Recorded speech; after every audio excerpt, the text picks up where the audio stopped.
حضرت ابراہیم علیہ السلام کا بیت اللہ کو تعمیر کرنا ایسا ہے۔ طبقات ابن سعد میں حضرت ابو جہم بن حذیفہ رضی اللہ تعالیٰ عنہ سے روایت ہے کہ جناب نبی کریم صلی اللہ علیہ وآلہ وسلم نے فرمایا، اللہ عز و جل نے حضرت ابراہیم علیہ السلام کو بذریعہ بہی حکم دیا کہ بلد الحرام مکہ شریف کی طرف چلیں، چنانچہ آپ با تعمیر حکم الہی براق پر سوار ہو گئے اور اپنے پیارے نور نظر حضرت اسماعیل علیہ السلام کو، جن کی عمر شریف ہنوز 2 سال کی تھی، اپنے سامنے اور بی بی ہاجرہ کو اپنے پیچھے لے لیا۔ حضرت جبرائیل علیہ السلام بیت اللہ شریف کا مقام بتلانے کی غرض سے آپ کے ساتھ تھے۔ جب مکہ مکرمہ تشریف لائے تو حضرت اسماعیل علیہ السلام اور آپ کی والدہ مائدہ کو بیت اللہ کے ایک جانب میں اتارا اور حضرت ابراہیم علیہ السلام شام کو واپس ہوئے۔ پھر اللہ تعالیٰ نے حضرت ابراہیم علیہ السلام کو، جبکہ آپ کی عمر شریف کامل 100 سال تھی، بذریعہ وحی بیت اللہ شریف کے بنانے کا حکم فرمایا۔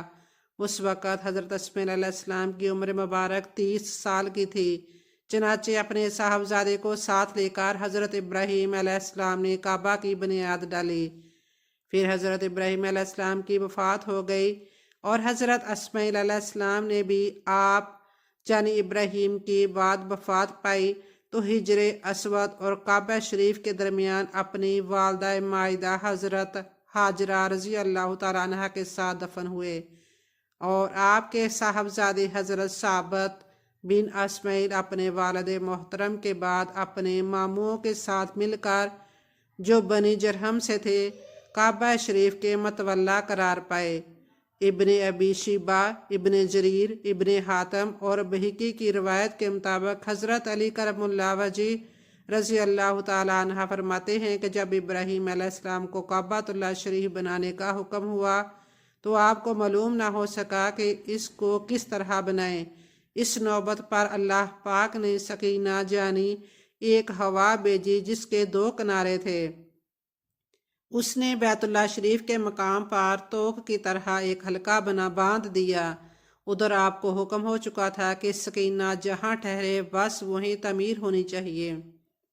چنانچہ حضرت ابراہیم علیہ السلام نے اس مقام پر بیت اللہ شریف کو تعمیر فرمایا۔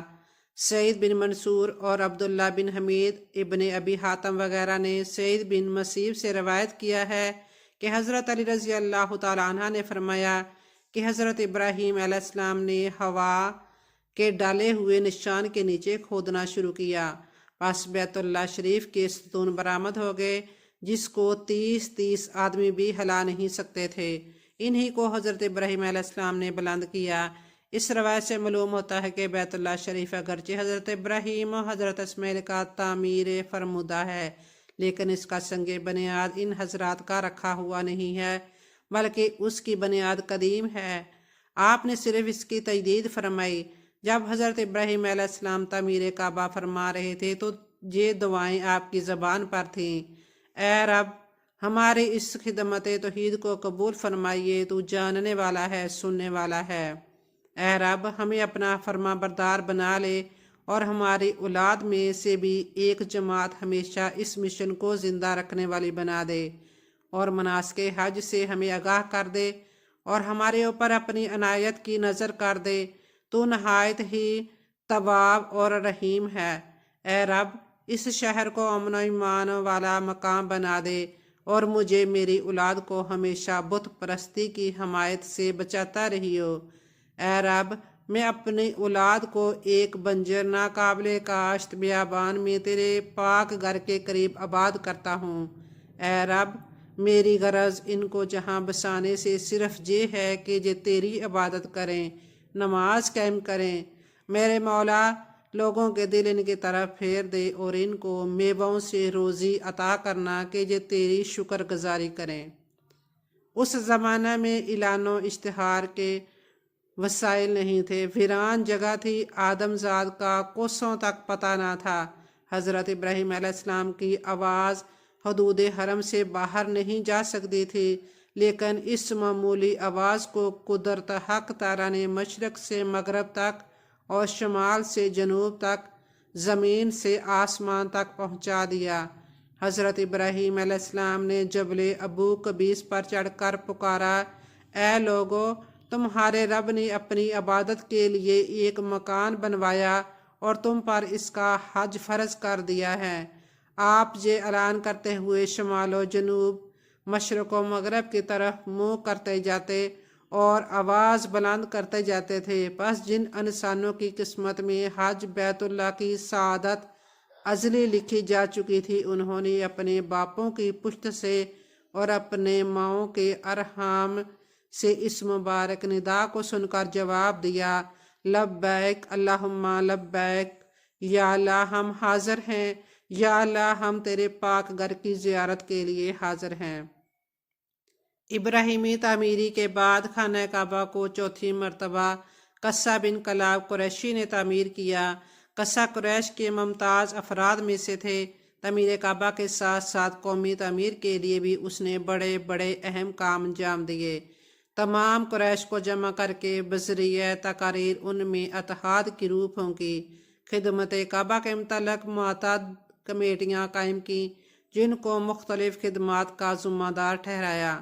خانہ کعبہ کی چھت پر گگل کی لکڑی کی چھت بنا کر اطراف میں درختوں کی باڑی لگا دی اور اس پر سیاہ غلاف ڈالا۔ یہ تعمیر حضرت محمد صلی اللہ علیہ وسلم کے زمانہ طفالیت تک باقی رہی۔ آپ نے اپنے زمانے میں اس کو ملاحظہ فرمایا۔ یہ مقام سعودی عرب میں وادی حجاز میں واقع ہے۔ روزانہ ہزاروں افراد 24 گھنٹے خانہ کعبہ کا طواف کرتے ہیں۔ خانہ کعبہ کی مقدس تصاویر لاکھوں گھروں کی زینت ہیں اور کروڑوں مسلمان اس مقام کو اپنا قبلہ تسلیم کرتے ہوئے اس کی جانب رخ کر کے 5 وقت کی نماز ادا کرتے ہیں۔ خانہ کعبہ مکعب کی شکل میں تعمیر ہونے کے ساتھ ساتھ تاریخ کے آئینہ میں ایک انتہائی خاص مقام کا حامل بھی ہے۔ وقت کے ساتھ پیش آنے والی قدرتی آفات اور حادثات کی وجہ سے اس کو دوبارہ تعمیر کرنے کی ضرورت پڑتی رہی ہے۔ بے شک ہم سب جانتے ہیں کہ خانہ کعبہ کی دوبارہ تعمیر کا ایک بڑا حصہ نبی کریم صلی اللہ علیہ وآلہ وسلم کی زندگی میں نبوت ملنے سے قبل ممکن ہو چکا تھا۔ یہ وہ وقت تھا جب نبی کریم صلی اللہ علیہ وآلہ وسلم نے ایک بڑی خون ریزی کو اپنے دور اندیشی سے روکا تھا۔ ایک بڑے کپڑے میں حجر اسود کو رکھ کر ہر قبیلے کے سردار سے اٹھوایا تھا۔ اس کے بعد آنے والے وقت میں کئی مرتبہ خانہ کعبہ کی تعمیر ہوتی رہی۔ آخر میں خانہ کعبہ کی تفصیل سے آرائش 1996 میں ہوئی تھی، جس کے نتیجے میں بہت سارے پتھروں کو ہٹا دیا گیا تھا اور بنیاد کو مضبوط کر کے نئی چھت ڈالی گئی تھی۔ یہ اب تک کی آخری بڑی تعمیر ہے۔ اب خانہ کعبہ کی عمارت کو پہلے سے کہیں زیادہ مضبوط تصور کیا جاتا ہے۔ اس کے 2 دروازے اور ایک کھڑکی ہوا کرتی تھی۔ دوبارہ تعمیر کیے جانے سے قبل خانہ کعبہ کا ایک دروازہ اندر داخل ہونے کے لیے اور ایک باہر جانے کے لیے استعمال ہوتا تھا۔ ایک زمانہ تک خانہ کعبہ میں ایک کھڑکی بھی ہوا کرتی تھی۔ خانہ کعبہ کی جو شکل آج موجود ہے اس میں صرف دروازہ ہے، کھڑکی نہیں۔ ہم لوگوں کو خانہ کعبہ کو ہمیشہ کالے رنگ کی قصوہ اور سونے کے داغوں میں دیکھنے کی ایسی عادت ہو چکی ہے کہ ہم اس کو کسی اور رنگ میں دیکھنے کا تصور بھی نہیں کر سکتے۔ یہ روایت زمانوں سے چلی آ رہی ہے، لیکن اس سے قبل خانہ کعبہ مختلف رنگ کے غلاف سے ڈھکا رہتا تھا۔ ان رنگوں میں ہرا، لال اور سفید رنگ شامل ہے۔ فتح مکہ کے وقت نبی کریم صلی اللہ علیہ وآلہ وسلم کو خانہ کعبہ کی چابیاں دی گئی تھی، لیکن بجائے اس کے کہ آپ صلی اللہ علیہ وسلم یہ چابیاں اپنے پاس رکھتے، آپ صلی اللہ علیہ وآلہ وسلم نے یہ چابیاں بنی شائبہ خاندان کے عثمان بن طلحہ کو واپس کر دیں۔ اس وقت سے آج تک وہ ان چابیوں کے روایتی رکھوالے ہیں۔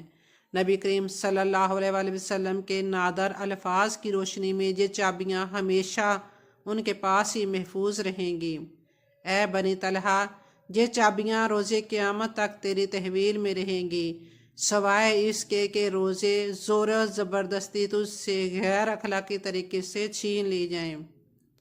پہلے خانہ کعبہ ہفتہ میں 2 مرتبہ عوام کے لیے کھلا ہوتا تھا اور کوئی بھی خانہ کعبہ کے اندر داخل ہو کر عبادت کر سکتا تھا، لیکن موجودہ زمانے میں زائرین کی تعداد زیادہ ہونے اور دوسری وجوہات کی بنا پر خانہ کعبہ کو اب سال میں صرف 2 مرتبہ کھولا جاتا ہے اور اس میں صرف خاص مہمان ہی داخل ہو سکتے ہیں۔